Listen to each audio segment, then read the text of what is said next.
everybody. Welcome back to Samantha Heller's Health and Nutrition Show right here on Dr. Radio, Sirius XM 81. We are in the heart of the NYU Langone Medical Center in New York City. Thank you so much for tuning in to us. I'm so happy that you did. I hope you're having a great day so far. We sure are here at Dr. Radio. Right now, we're going to switch gears. I'd like to welcome my next guest, Dr. Greg Leyer. He's a microbiology food scientist and the chief scientific officer at UAS Labs, and he has spent quite a bit of time doing research and developing products with regard to probiotics. So, Dr. Leyer, thank you for joining me today. It's absolutely my pleasure. Thank you. So, probiotics. Now, I think that sort of came to the attention of the public many, many years ago when people had heard of something called acidophilus in yogurt. And I still think for most people, that's about all we think of when we hear the word probiotic.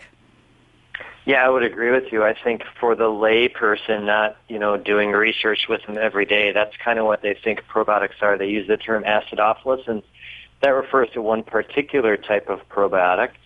But the reality is that there's lots of different types, and they have different benefits, and we can get into that. And the history goes way, way back. In different parts of the world, there's much more openness and acknowledgement on the fact that bacteria can be beneficial for health, especially in Europe and in parts of Asia. It goes back centuries. It's just kind of in the U.S. marketplace and other parts of the world where the recognition is just becoming more mainstream. We're just a little slow here. So I'd be interested, first, let's tell our listeners what is a probiotic, what do we mean by that, and then I would sort of like to hear about some of the long ago history. Sure. So probiotic is a term, it doesn't have a legal definition what a probiotic is, but there's a working definition, and it refers to a living microorganism that, when consumed in adequate amounts, confers a health benefit on the host. So that doesn't sound very exciting, the definition, but we're really talking about bacteria that commonly reside in our bodies, and we couldn't really live without them. And because of changes in lifestyle and eating habits, which you hit on every day, we're less exposed to these healthy bacteria, and our bodies kind of expect that. It's used to it. If you go back eons, we weren't eating sterilized packaged foods. We were eating a lot more naturally occurring bacteria just because we lived a less clean lifestyle.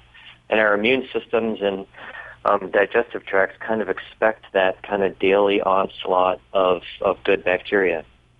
And so when we're eating food now, well, let's go back to where did the probiotics let me rephrase this. Is a probiotic what we talk about when we're consuming it in a supplemental form, or it's in something like a fermented product like yogurt or tempeh? And is that different than what we call these microbes when they're in the microbiome in our bodies? That's a great question. So the probiotics that you will find sold in supplement form, in capsules, powders, tablets, in some cases, and the probiotics that are in yogurt, again, they refer to the organisms that are there that provide a health benefit. Yogurts or other fermented food products arise through microbial fermentation. Just because you have the microbial fermentation doesn't necessarily make those bacteria, quote, probiotics. So probiotics are kind of a standalone subset of these good bacteria. Fermented foods have tremendous health benefits by themselves, but probiotics are really those organisms that have kind of been teased out of this soup of bacteria, tested on their own for a variety of health benefits. And then the microbes that live in our microbiome, which is all over our body, but we're specifically talking about our gut microbiome today, which runs from your mouth to your fanny. And the microbes that live there, and they can be viruses and protists and fungi and bacteria. And there's like 100 trillion of these little fellas.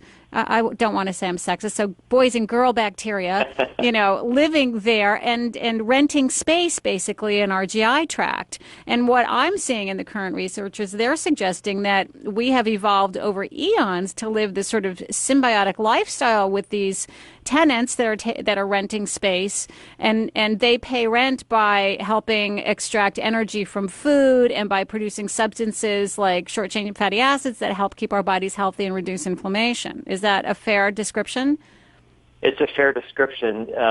These little fellows that live within us, you're right, there's trillions of them, and you've probably heard the same numbers where if you add up the microbes that live in us or on us, they're on our skin as well. The highest concentration is in the gastrointestinal tract, but if you add up all those little microbial cells and then divide that number by 10, that's the number of human cells that we have that make up our bodies. So we're outnumbered 10 to 1 by bacteria, and as I mentioned before, we can't live without them. So the bacteria in our gut and what many people call microbiome, and that's really the study of kind of all the genes that that microbial community contribute in the gut. There's a tremendous amount of research going on as to the role of the overall microbial community in health and disease and how it changes over lifespans. And what we can do to impact that. So the small subset of probiotics that are sold today is really a small subset of the overall microbial community that lives within us.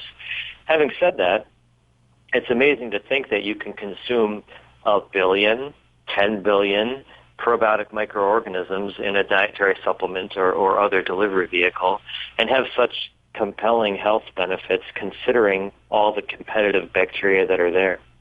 And the goal is to get the healthy bacteria and all of the other microbes healthy and happy and thriving. So one of the things they do is they keep the bad bacteria or the bad guys from moving into the neighborhood. They do, and it's really amazing. These bacteria have a way to communicate amongst themselves. They through a variety of chemical signatures. And what we're learning is that even consuming a couple of different types of probiotic bacteria has kind of a cascading effect on the overall microbial community. And so the goal is really to keep it in balance. There's a variety of issues that can kind of get our gut microbes out of balance: antibiotic therapy, stress, poor diet, being a few examples. And so the idea is that you're constantly kind of providing this environment with the healthy bacteria that are kind of the regulators or the quarterbacks of this microbial ecosystem. That's a very simplistic way to look at it. And as the data comes out, it's getting more and more complicated, and the benefits transcend gastrointestinal benefits to other parts of the body. And that's what's really fascinating as we move forward. Well, it's kind of just crazy to think, but the research is suggesting that the balance of these microbes just in our GI tract can increase or decrease the risk of neurological diseases like MS or even dementia. And it may also be related to things like cancer and heart disease and depression. And the research is really exploding in the areas of how these microbes affect our total being. How should we, our listeners, how do we keep our bodies in balance? What should we do? Because I think people are very confused by this. And as the research explodes, there's all kinds of products hitting the market, all kinds of crazy blogs coming out, touting this or that. How do you know what to do? Yeah, that's a great question. And, if you're a consumer, it can get very confusing. Well, for one thing, if it sounds crazy on a product label, perhaps it is. There's a lot of extrapolation of data from a small study in mice to this is going to change your life in a human. And so, you need to be wary of outlandish claims. We certainly aren't a proponent of that. But the research is really, really exciting. And you're right, there's interesting data coming. It's called the gut-brain axis. Mm-hmm. So the influence of the gut bacteria, they can secrete neuropeptides and proteins and hormones, as well as control the inflammation system in our body. And brain inflammation has been linked to ADHD and autistic disorders and things like that. And so the potential benefits of bacterial supplementation are quite wide. And as a consumer, my best advice would be I take probiotics every day, but you got to look for products that are declaring certain things. They're declaring shelf life. You don't want to go for something that's declaring a count of bacteria at time of manufacture, because that really means nothing. over the course of the shelf life. So there's certain things that we can get into that I would look for if you're trying to choose a quality probiotic product. Let's look at those. And also, there are so many different kinds of microbes. There's over 100 species that are living in us. I think it's over 100. How do you know which ones to take? The research has only been done on a handful of them. So how do you know what to take for what? And it's very confusing for people. It is. So I think keep it simple.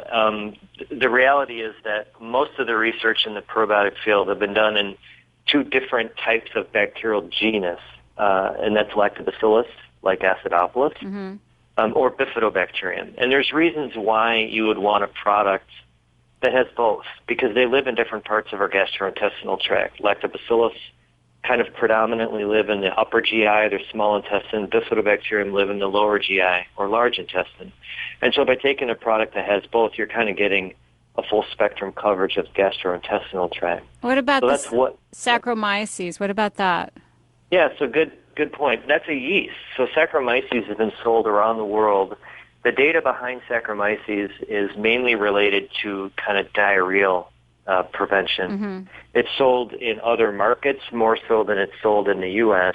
But when you look at the microbiome studies, and you referenced earlier, you're absolutely right. It's more than just bacteria that live in us. There's fungi, which yeast is part of fungi, and there's virus. And we know very little about those communities. But you don't find yeast as being a very high level liver in our gastrointestinal tract. So the more traditional probiotic products kind of stick to what's there, stick to who's adapted to live in the gastrointestinal tract and influence the immune system, et cetera. And those would be predominantly the lactobacillus and bifidobacterium cultures. So you look for those, and the ones I see that you see in the store, there's Culturelle, there's Align, there's Floristore. Those are the ones you always see in your local, CVS type of store. And then I do have patients who say, should I take one every day? If so, which one should I take?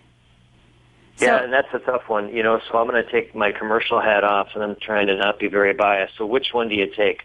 So again, if we're going to keep it generic, I would, Culturelle is a market leader. It's a great bacterial strain that's in that particular product, but it's one bacterial culture. Right. I'm kind of a proponent of multi-strain, promoting diversity, and it's not a kumbaya moment. It's really what the data suggests. It suggests that microbial diversity is associated with health. If you look at health and disease states in humans, diseased people have a much narrower spectrum of bacteria in their gastrointestinal tract, and we want to promote that microbial diversity. So I go for mixed strains, so multiple probiotics.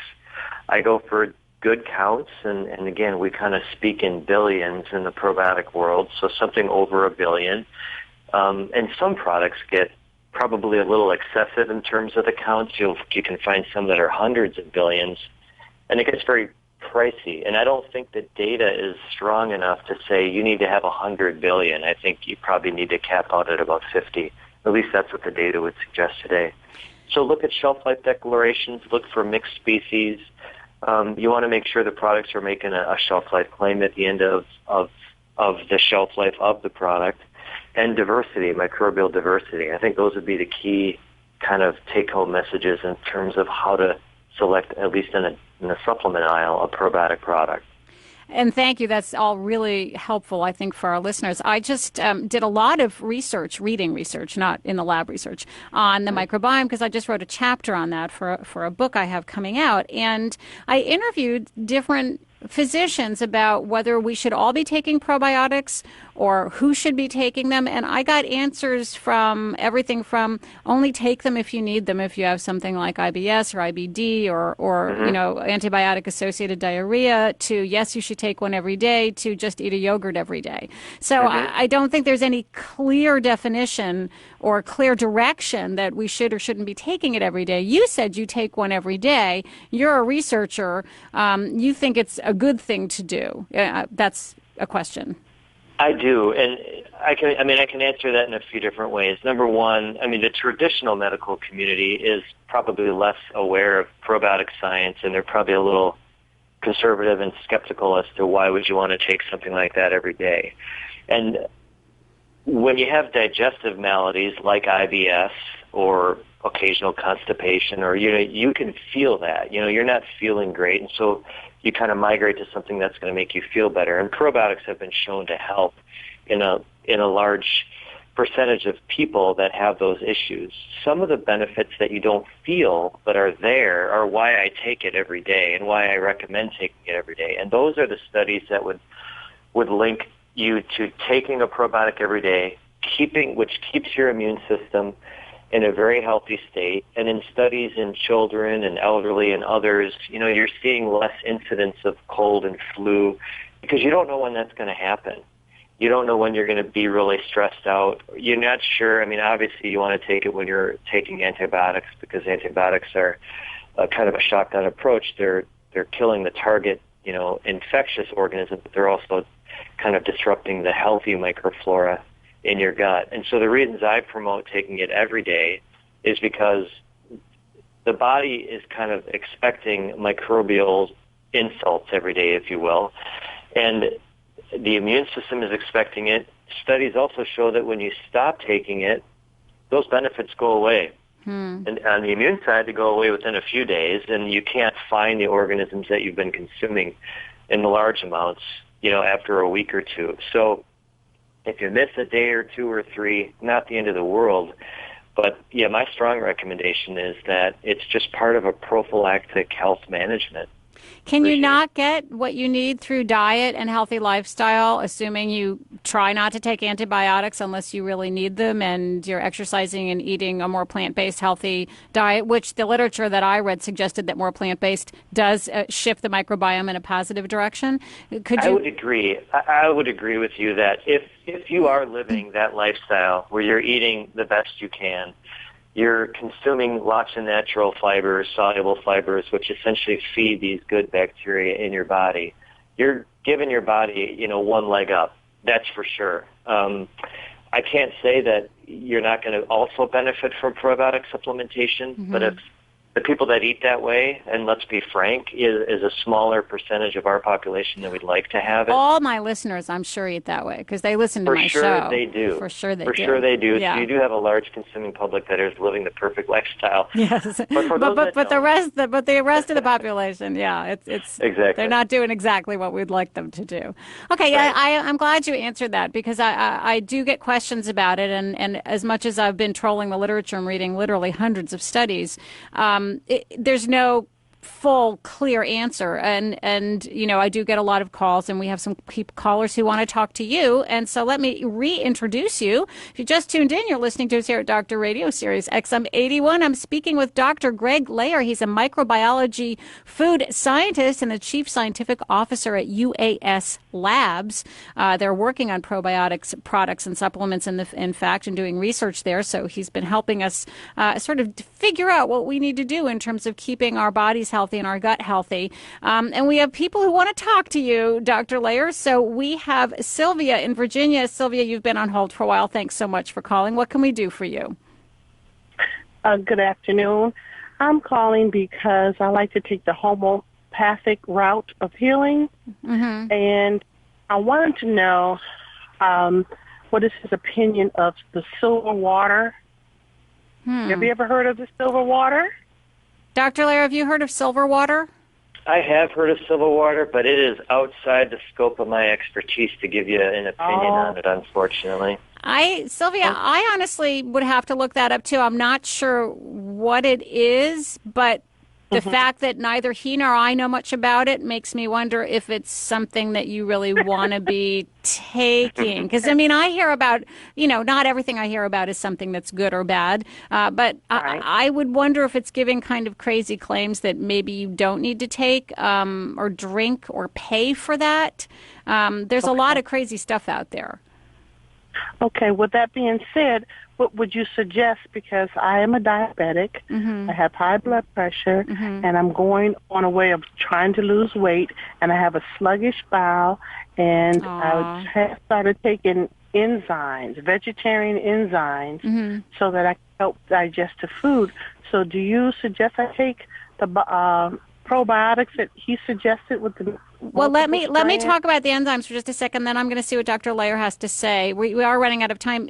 if you don't have pancreatic insufficiency, if you don't have problems with your body producing digestive enzymes, you really probably don't need to spend the money on taking enzymes. But what you can do is work with a registered dietitian to put you on a healthy, diabetes-friendly eating plan that's going to take all the guesswork out of it. Because it's really, if you start eating a healthy diet and getting some physical activity, you probably don't need a whole lot of supplements. Dr. Leyer, do you have some recommendations quickly for Sylvia about probiotics and diabetes? Yeah, I mean, Sylvia, thanks for the call. I think you're a great candidate for somebody that should consider taking probiotic supplements to complement what Samantha said. You know, lifestyle changes and exercise certainly could have benefits, but probiotics have been studied for their relief of occasional transit or sluggish bowels, as you put it. Mm-hmm. They've also been studied in type 2 diabetes situations with interesting results. So I think I'd really recommend that you try a high-quality probiotic for a while and see if that helps you out after a month or two. I think that's a great idea, Sylvia. Dr. Leyer, I know that you have a product that's on the market now. You certainly can mention it. Yeah, I mean, if people want more information, they can go to up4probiotics.com. That's UP, the number 4, probiotics.com, and there's a variety of products. We've got interesting products across age demographics that are tailor-made using the latest and greatest in science for senior populations, for kids, et cetera. We don't have time to get into each one of them now, Samantha, but maybe another time we can. Okay, so it's up and the number 4 probiotics.com, Sylvia. You can check out some of their products and see, but you can also go to your local pharmacy and see if the pharmacist has one on hand that they recommend as well. But again, working with diet is really needs to be your first line of your journey to being healthy. Okay, honey? Sylvia? I'm sure you're still... Thank you very much. All right, sweetie. Thanks for calling. Thanks for listening to me today and calling us at Dr. Radio. I could have been calling you Leyer, Dr. Honey, but I think that maybe she didn't realize I was talking to her. I really thought you were talking to me. Well, I can call you Honey, and honey is actually good for us in some ways too. We only have about 20 seconds. Do you have a final quick burst of information you want to share with us? 20 seconds. I agree with what you're saying. It really starts with diet and lifestyle management, but probiotics have been shown to help people with a variety of maladies, and I think it should be considered as just kind of one of those prophylactic things that you do to stay healthy. Okay, and that's exactly what I needed. Dr. Greg Leyer from UAS Labs. Check out his website. And we will be back after this short break here on Dr. Radio. We'll be talking.